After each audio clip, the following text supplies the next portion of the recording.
Hello everyone, this is Dindevashni and welcome to Tutorial classes. I hope you all will be fine. This is the last lecture of chapter 3rd, Current Electricity. तो current electricity के सभी question हम discuss कर चुके हैं। दो questions यहाँ पर लास्ट रह रहे हैं और साथ में कुछ एडिशनल क्वेश्चन भी इसके देखेंगे जो इम्पोर्टेंट होने वाले हैं।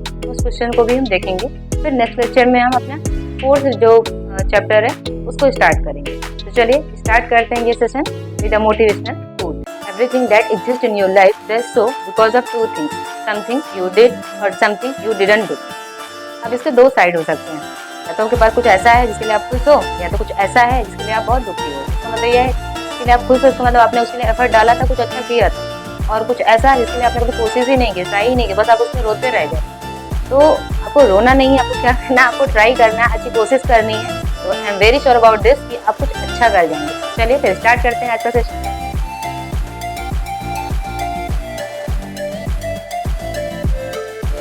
Question number 10.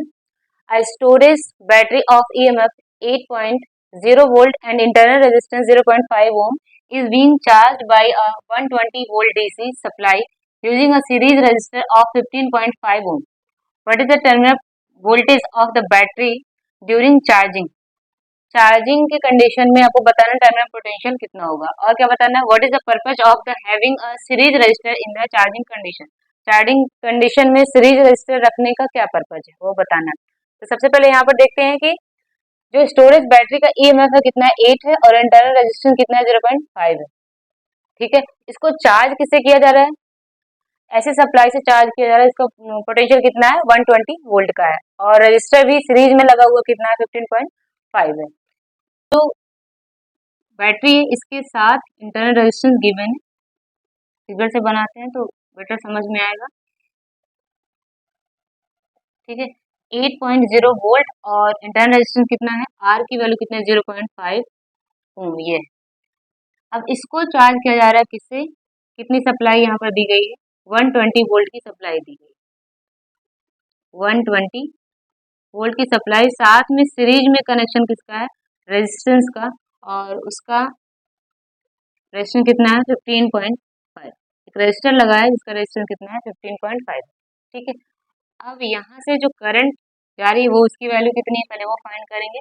अब इसके लिए फॉर्मूला क्या अप्लाई कर सकते हैं, जो टर्मिनल पोटेंशियल चाहिए, मीन्स अगर हम यहाँ पे एज्यूम कर लें ए और बी, तो मतलब इसके क्रॉस में पोटेंशियल चाहिए, terminal potential means V equal E plus I R, ये वैल्यू चाहिए। चार्जिंग की कंडीशन है इसलिए प्लस लिखा है, डिस्चार्जिंग की कंडीशन होती है तो यहाँ पे क्या लिखते हैं, माइनस लिखते हैं। ठीक है, तो अब सबसे पहले हमें क्या चाहिए, करंट फाइंड करना है। तो सबसे पहले यहाँ पे देखते हैं कि जो इफेक्टिव ईएमएफ होगा, इसकी ई की वैल्यू तो ये इफेक्टिव ईएमएफ वो कितना होगा, इसको चार्ज किया जा रहा है 120 से, मीन्स 120 माइनस 8 कर देंगे, इसका खुद का भी है, इसको माइनस 8 कर देंगे तो कितना इफेक्टिव ईएमएफ है हमारे पास, 112 वोल्ट, ये पता चल जाएगा। ठीक है, 112 वोल्ट हो गया।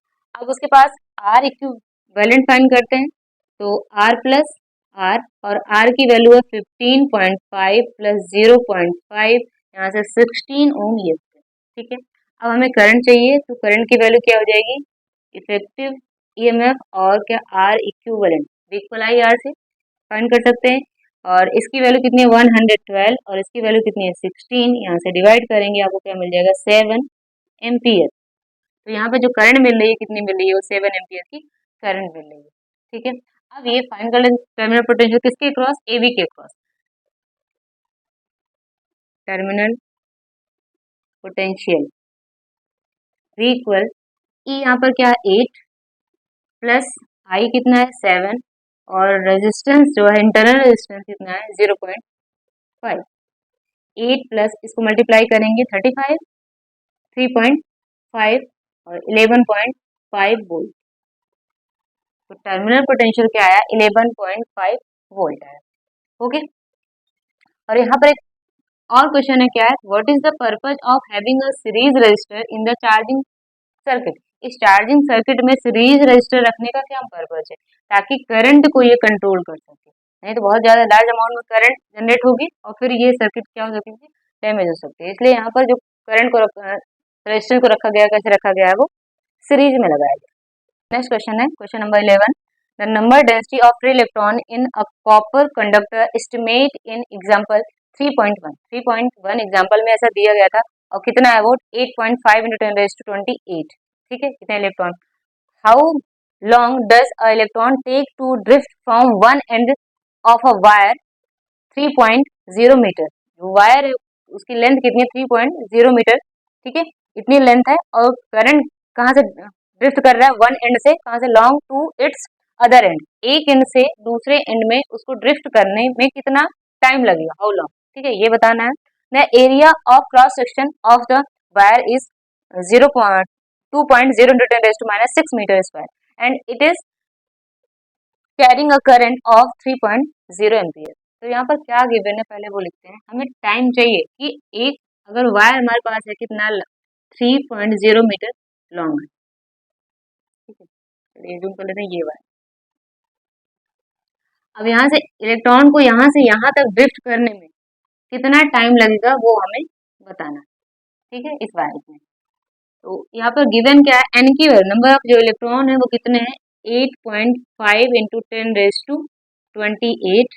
ओके, एंड नेक्स्ट एल की वैल्यू लेंथ इसकी है 3.0 metre. Okay, and cross sectional area, जो क्रॉस सेक्शनल एरिया है वो कितना है, ए की वैल्यू 2.0 इंटू 10⁻6 मीटर स्क्वायर। और यहाँ पर जो करंट फ्लो हो रही है, करंट की वैल्यू कितनी है, अगर इलेक्ट्रॉन की डायरेक्शन ये करंट की डायरेक्शन कुछ ऐसा होगा जस्ट अपोजिट, तो यहाँ पर करंट कितना है 3.0 एम्पियर। ठीक है, तो यह फार्मूला हमारे पास क्या है, करंट और ड्रिफ्ट वेलोसिटी में फार्मूला है I equal N E A V D. V D मतलब यहाँ पर ड्रिफ्ट वेलोसिटी का मतलब है। ड्रिफ्ट वेलोसिटी तो गिवन नहीं है, वेलोसिटी होती है डिस्टेंस अपॉन टाइम। अब इस केस में डिस्टेंस क्या है, यहाँ पर इसकी लेंथ ही जूम करेंगे। ठीक है, यहाँ पर I equal N E A L upon T हम लिख सकते हैं। डिस्टेंस के प्लेस पे क्या, इसकी लेंथ हो गई और टाइम हमें चाहिए, means T equal N E A L upon I.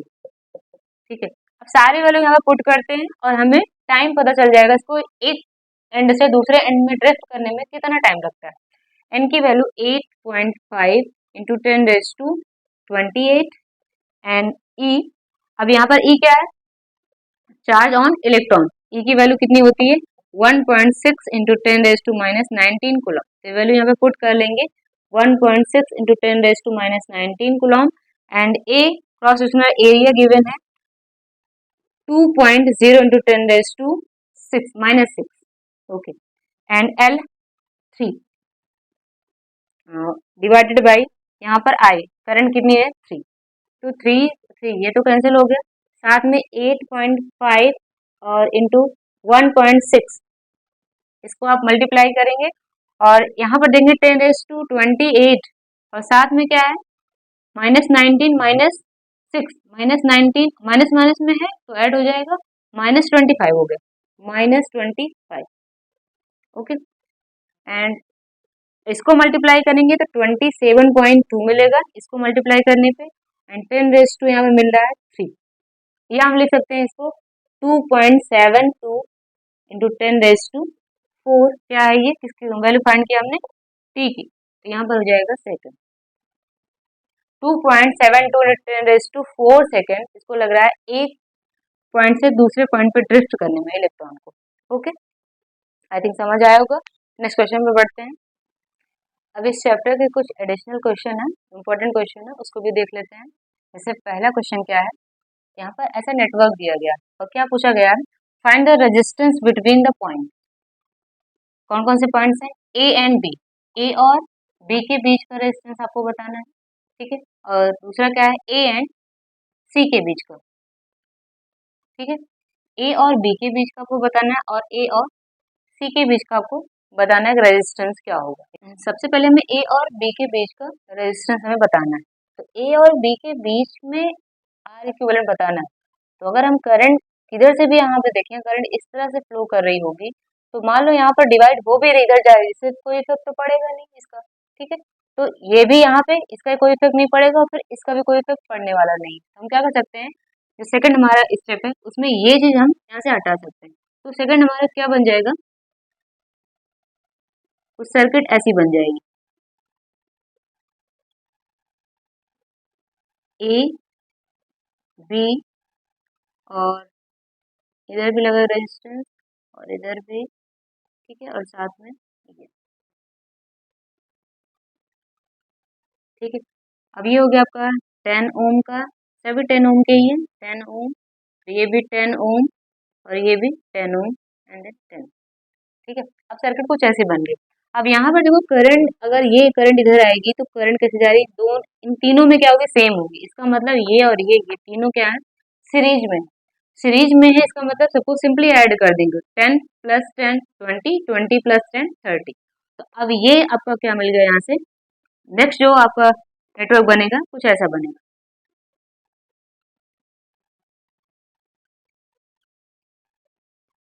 A B और ये आपका हो गया। इसको पूरा सॉल्व करने के बाद कितना मिल गया, ये 30। यहाँ पर 10 ओम एंड 10 ओम एंड 10, ठीक है। तो पूरा सॉल्व करने पे 30 मिल गया। अब यहाँ से देखो करंट क्या होगी, यहाँ पर डिवाइड होगी, ये और ये किसमें होंगे, पैरेलल में। इसका मतलब इसको हमें सॉल्व करना होगा। और आपको पता है कि अगर दो रेजिस्टर पैरेलल कनेक्ट है, फॉर्मूला हमारे पास क्या है, आर इक्विवेलेंट का, 1/R1 प्लस 1/R2, ठीक है। आर इक्विवेलेंट अगर हमें फाइंड करना हो, ठीक है, ऐसा करेंगे। या फिर हम आर इक्विवेलेंट इसको क्या लिख सकते हैं, R1 plus R2, R1 R2 1/R। तो आर इक्विवेलेंट क्या हो जाएगा, R1 R2 upon R1 plus R2। तो बस यही सीधे यहाँ पे फार्मूला में आप कर सकते हैं। क्या R1 R2, यहाँ पर क्या है, R1 R2 में 10 और 30 है, मीन्स 10 इंटू 30 और क्या हो जाएगा 10 प्लस 30, ठीक है। तो यहाँ ये क्या हो गया आपका 300 और ये कितना हो गया आपका 40, ये कैंसिल हो गया और 2 से डिवाइड भी कर सकते हैं यहाँ पे 2 और ये कितना होगा 15, मीन्स आ गया 15/2 ओम। तो पूरा सॉल्व करने के बाद कितना है 15/2 ओम, ठीक है। अब नेटवर्क क्या बन जाएगा नेक्स्ट स्टेप में, ये नेटवर्क क्या बनने वाला है, ये इसको मिला के हमने सॉल्व कर लिया, तो ये ए एंड बी ये 10 ओम का है और ये कितना बन गया आप 15/2 ओम और ये क्या है 10 ओम। अब आप देख रहे हो, अब तीनों ही क्या है सीरीज में, सिंपली आप इसको ऐड कर लीजिए, ऐड करेंगे क्या 10 प्लस 15/2 प्लस 10, तो यहाँ से 20 प्लस 15 प्लस 20/2, ये 20 20 40 और 40 प्लस 15 कितना है 55/2, 55/2 इसको आप डिवाइड करेंगे तब क्या मिलेगा यहाँ पर 27.5 ओम। तो आर इक्विवेलेंट क्या मिल रहा है 27.5 ओम मिल रहा है, ठीक है। तो अच्छा क्वेश्चन था। चलिए अब नेक्स्ट, अब देखते हैं ए और किसके बीच में फाइंड करना है, सी के बीच फाइंड करना है, उसमें देखते हैं कितना मिलेगा। अब ए एंड सी, ए और सी के बीच को बताना है, तो ए और सी के बीच को बताना है, इसका मतलब अब इसमें इसका कोई यूज नहीं होगा क्योंकि करंट आएगी ऐसे और यहाँ जाने के कोई मतलब नहीं, यहाँ पर भी जाने का कोई मतलब नहीं, और ये दोनों क्या हो गए यूजलेस हो गए, कोई मतलब नहीं। अब हम इसको क्या कर सकते हैं, यहाँ से इसको हम यहाँ से हटा सकते हैं, तो हमारा सर्किट डायग्राम कुछ ऐसा बन जाएगा,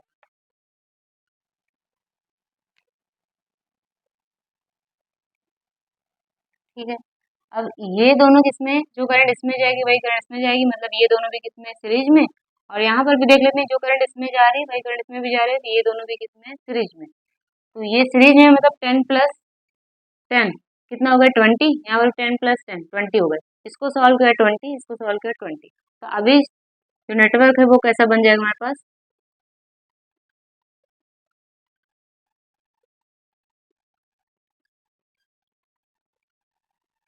ए यहाँ पर 10 और इसको दोनों को सॉल्व करने के बाद 20 ओम मिल गया, इन दोनों को सॉल्व करने के बाद क्या मिल गया 20 ओम मिल गया और ये 10 ओम है।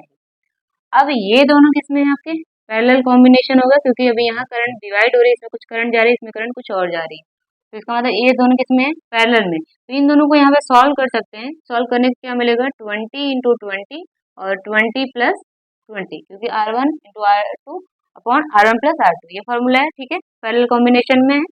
तो अब यहाँ से क्या मिल गया आपको 400 ठीक है। और ये क्या मिल गया आपको 40। अब इसको 0 से 0 कैंसिल, 4 से डिवाइड करेंगे, फिर क्या आ गया 10 आ गया, अगेन 10। तो अब ये तीनों किसमें है, सीरीज में आ गए, ए एंड सी 10 ओम। इसको सॉल्व करने के बाद ये भी 10 हो गया और ये भी 10 हो गया। इसका मतलब सीरीज में अब सबको अब ऐड करें, 10 प्लस 10 कितना आ गया 30। तो यहाँ पर जो आर इक्विवेलेंट रेजिस्टेंस है किसके क्रॉस, ए एंड सी के क्रॉस कितना है 30 ओम, और उसमें कितना आया था रेजिस्टेंस 27.5 आया था। चलिए नेक्स्ट क्वेश्चन पर बढ़ते हैं। नेक्स्ट क्वेश्चन क्या है हमारा, calculate the current drawn from the battery by the network of resistor shown in figure. आपको इसमें करंट बताना है, और ये सबसे पहले क्या चाहिए हमें, यहाँ पोटेंशियल तो गिवन है, तो मतलब आर इक्विवेलेंट चाहिए। अब इस तरह का अगर क्वेश्चन दिया है, इसका मतलब सबसे पहले हमें ये चेक करना होगा क्या ये बैलेंस्ड विथ स्टोन ब्रिज है। अगर विथ स्टोन ब्रिज बैलेंस्ड है तो इजी हो जाएगा सॉल्व करना, अदरवाइज फिर दूसरा मेथड यहाँ पे अप्लाई करेंगे। तो उसके लिए करना क्या है, चेक करने के लिए क्या करें, जैसे यहाँ पे ए और सी गिवन है तो सिंपली आपको क्या लिखना, ऐसे लिख लेना ए एंड सी, ठीक है। और फिर क्या बीच में बी एंड डी, फिर आप इसको लिख लीजिए बी एंड डी, ठीक है। अब देखेंगे ए और बी के बीच में कौन सा रेजिस्टर है, 1 ओम का, ठीक है। इसको आप सिंपली यहाँ पे लिखिए 1 ओम। और ए और डी के बीच में, ए एंड डी, ए और डी के बीच में जो आपका रेजिस्टर कितना है 2 ओम का है, ये हो गया आपका 2 ओम, ठीक है। उसके बाद डी एंड सी, डी और सी के बीच में जो रेजिस्टर कितना है वो 4 ओम का है, 4 ओम, ठीक है। और बी एंड सी, बी और सी के बीच में जो रेजिस्टर कितना है 2 ओम का, 2 ओम, ठीक। और साथ में बी एंड डी, बी और डी के बीच में क्या है 5 ओम, 5, ठीक है। और ये जो नेटवर्क यहाँ से क्या लगा है पोटेंशियल, ये कुछ सर्किट ऐसी हो गई है, ठीक है। अब हमें चेक करना है कि क्या बैलेंस ब्रिज है कि नहीं। अब बैलेंस ब्रिज के लिए, बैलेंस स्टूडेंट ब्रिज के लिए कंडीशन क्या है, या तो इसमें करंट क्या हो 0 हो, इसमें मिड पॉइंट गैल्वेनोमीटर लगा होता है 0 हो, इन दोनों का रेशियो क्या होगा वो सेम आएगा, तो वो बैलेंस फिर भी कहा जाएगा। या फिर ऐसा हो इन दोनों का रेशियो का सेम है, इसमें करंट क्या होगी 0 हो, उस कंडीशन में भी क्या होगा, ये ब्रिज क्या होगा बैलेंस होगा, ठीक है। तो यहाँ पर सबसे पहले ये देख सकते हैं कि इसका इसका रेशियो क्या है। ये एज्यूम कर लें R1 और ये R2 और ये R3 और ये R4। तो हमें चाहिए R1 upon R2, R1 upon R2 क्या हो जाएगा 1/2, ठीक है। और R3 अपॉन R4 भी फाइंड कर लेते हैं, तो R3 कितना है 2 और R4 कितना है 4, means 1/2, means R1 upon R2 equal R3 upon R4। ये कंडीशन हो गई। इसका मतलब यहाँ पे जो करंट जा रही है वो कोई करंट नहीं जा रही, ये जो यहाँ पर इसका कोई इफेक्ट नहीं पड़ेगा। इसका मतलब इसको हम क्या करेंगे, इस टाइम पे इसको हम रिमूव कर सकते हैं। अब इसको हमने यहाँ से हटा दिया, अब क्या हो रहा है, जो भी करंट जा रही है ये इसमें जा रही है और इसमें, यहाँ से डिवाइड हुई और यही करंट इसमें भी जा रही है, और यहाँ पे जो डिवाइड हुई यही करंट इसमें भी और यहाँ इसमें भी। इसका मतलब ये दोनों किस में होंगे, सीरीज में होंगे, ठीक है। इन दोनों को अगर हम सीरीज में करेंगे तो यहाँ पे 1 और 2, इसको हम ऐड करेंगे तो कितना हो जाएगा, यहाँ पर 3 हो जाएगा, ठीक है। तो ये हमारा अब यहाँ पे बन गया ओवरऑल 3 ओम। और यहाँ पर 2 और 4, इसको ये भी सीरीज में, इसको भी हम ऐड करेंगे, 2 और 4 कितना हो गया हमारा 6 होगा, 6 ओम होगा। अब 6 और 3 किसमें है, ये पैरेलल में, ठीक, क्योंकि यहाँ से करंट क्या हो रही है डिवाइड हो रही है। पैरेलल के लिए कंडीशन क्या होगी 3 इंटू 6 अपॉन 3 प्लस 6, 3 इंटू 6 यहाँ पर 18 और ये कितना हो गया 9, तो डिवाइड करेंगे तो कितना आ गया 2 ओम। तो पूरा ओवरऑल जब कंडीशन हमारी अब क्या हो गई, यहाँ से